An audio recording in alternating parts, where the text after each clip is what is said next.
밥을 먹으면서 도대체 밥 먹는다는 건 이거 뭐 하는 거지? 라고 질문 던지지. 공부를 하면서 도대체 공부한다는 게 뭐냐? 내가 왜 공부하고 있느냐? 어떻게 공부해야 제대로 공부하는 걸까? 물어볼 수가 있는데 이제 이 질문을 통해서 내가 하고 있는 이 활동의 의미, 관심 가지고 시간을 보내고 있는 일들이 나에게 그리고 우리에게 또 이 삶에 가진 의미가 뭔지를 묻는 물음이기 때문에 저는 아주 중요한 질문이라고 생각합니다.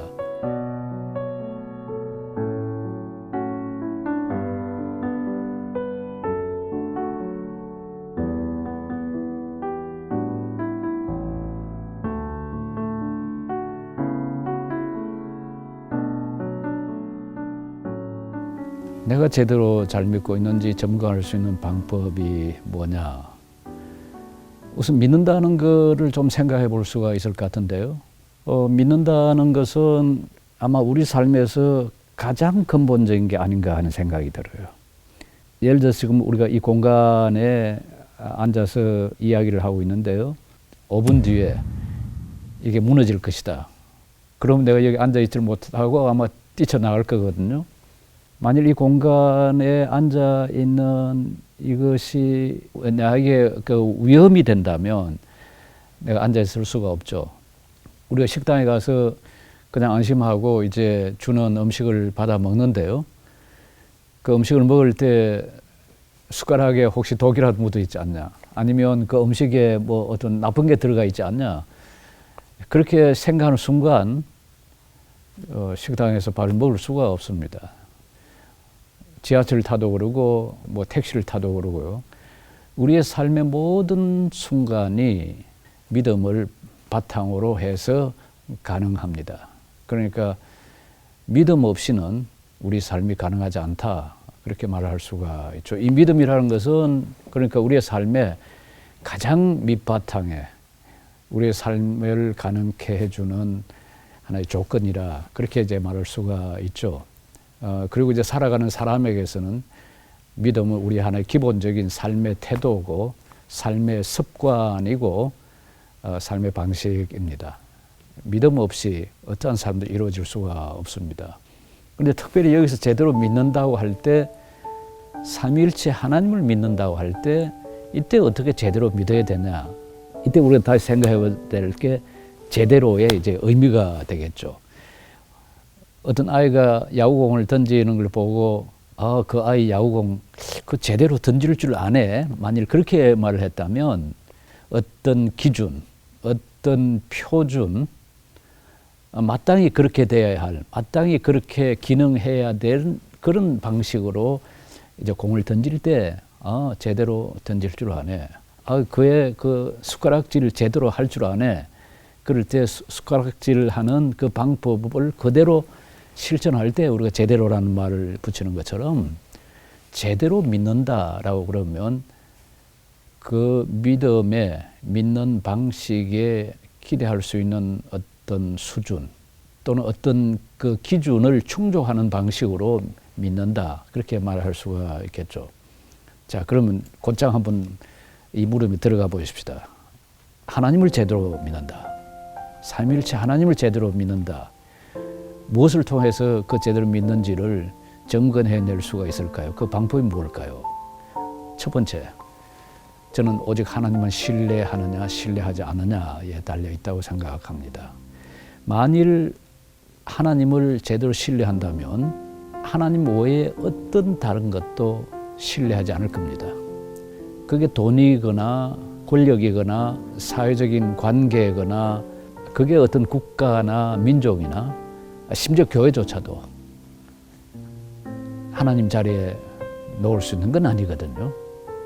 그러니까 하나님 외에 어떤 다른 것을 신뢰한다면 그건 제대로 믿는 거라 그렇게 말을 할 수가 없죠. 오직 하나님만, 오직 그분만 따라 사느냐 살지 않느냐. 여기 어떤 다른 뭐가 끼어들어 있으면 그 제대로 믿는 게 아니라 그렇게 말할 수가 있죠. 그 다른 무엇이란 곧 우상입니다. 십계명 가운데 1계명 나 외에 다른 신을 두지 말라 그렇게 되어 있지 않습니까?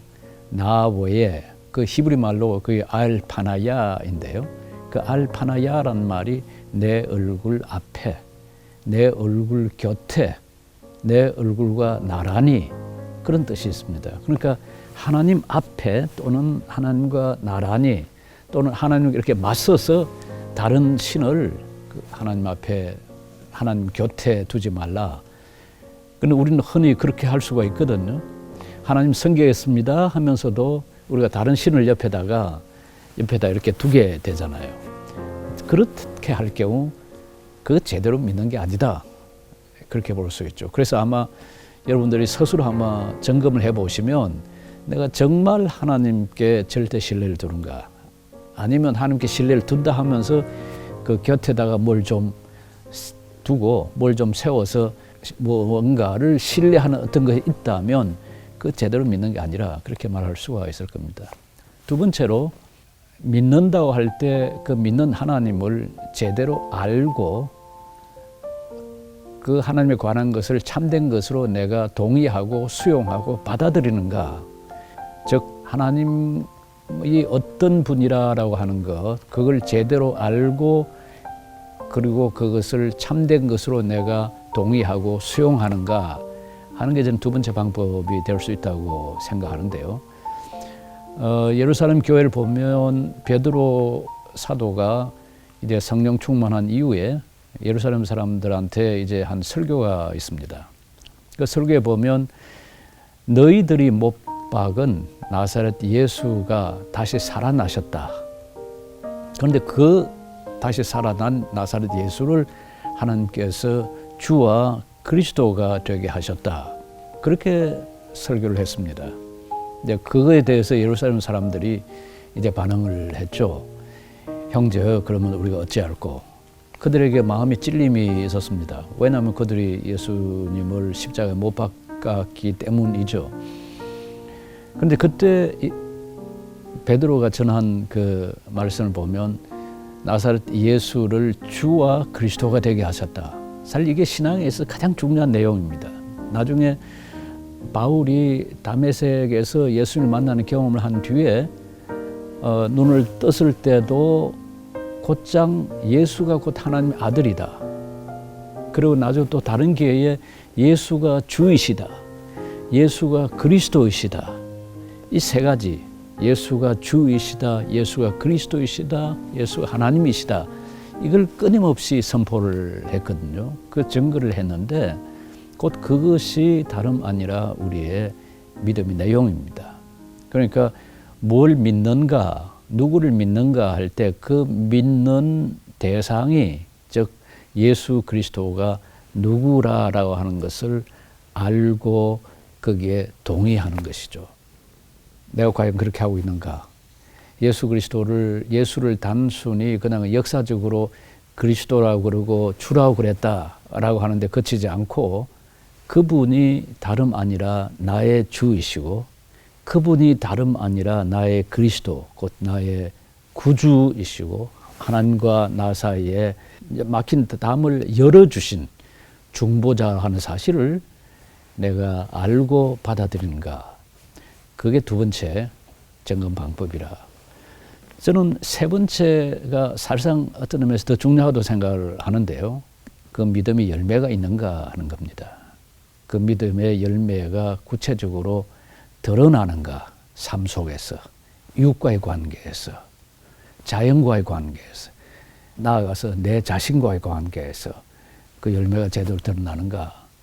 여러분 잘 아시는 예루살렘 교회 성도들의 모습을 보시면 베드로가 이르되 너희가 회개하여 각각 예수 그리스도의 이름으로 세례를 받고 죄사함을 받으라. 그리하면 성령의 선물을 받으리니. 이 베드로의 권유를 받아들인 사람들을 일컬어서 여기 보면 믿는 사람이라 그렇게 불렀습니다. 44절에.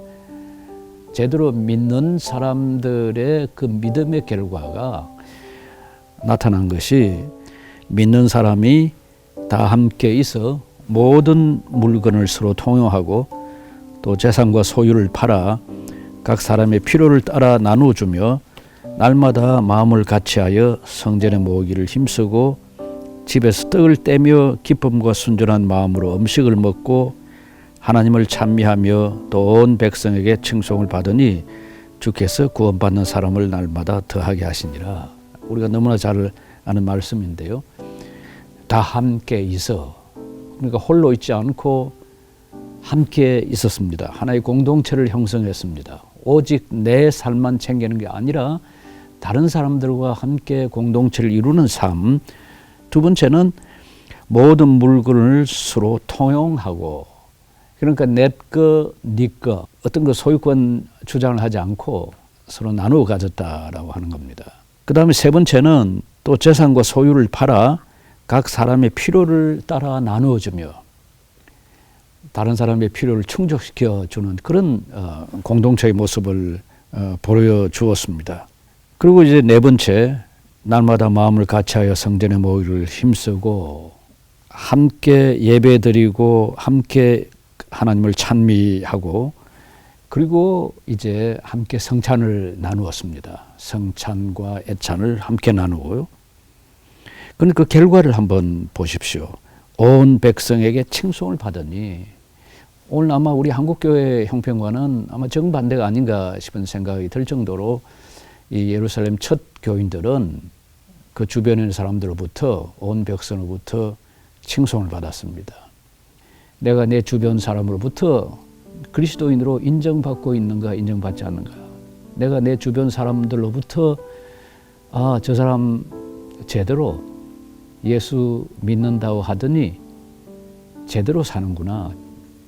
그럴 정도면, 저렇게 사는 정도면 나도 예수를 믿었으면 좋겠다라고 하는 그런 열매가 삶 속에 있는가 없는가. 저는 그걸 통해서 정말 내가 제대로 믿고 있는지 확인해 볼 수 있다고 생각을 합니다. 2세기에 활동한 아테네 철학자 아리스티데스라는 사람이 있습니다. 이 아리스티데스가 주후 150년경 로마 황제 하드리아누스에게 보낸 편지가 있습니다. 아마 기독교 신앙을 변증한, 증거한 첫 경우 가운데 하나일 텐데요. 아리스티데스가 그리스도인들에 대해서 이렇게 쓰고 있습니다. 이들은 서로 사랑합니다. 모든 과부를 돕고 자신에게 해를 입힐 수도 있었던 자들의 고아된 자녀들을 돌봅니다. 그러니까 구약 성경에서 선지자들이 끊임없이 외치는 고아와 과부와 가난한 자와 나그네, 외국인을 돌보라 라고 하는 그 외침을 초대교회 성도들이 실천했다고 하는 그걸 우리가 이 편지에서 볼 수가 있는 거죠. 만일 줄만한 무엇을 가지고 있기만 하면 이들은 아무것도 없는 자에게 값없이 줍니다. 나그네를 발견하면, 즉 외국인, 낯선 사람을 발견하면 이들은 집으로 데리고 옵니다. 마치 그 나그네가 진짜 형제라도 되듯이 행복해합니다. 이들은 자신을 통상적 의미의 형제가 아니라 하나님 안에서 성령을 통해 얻은 형제라고 여깁니다. 한마디로 하자면 결국 사랑입니다.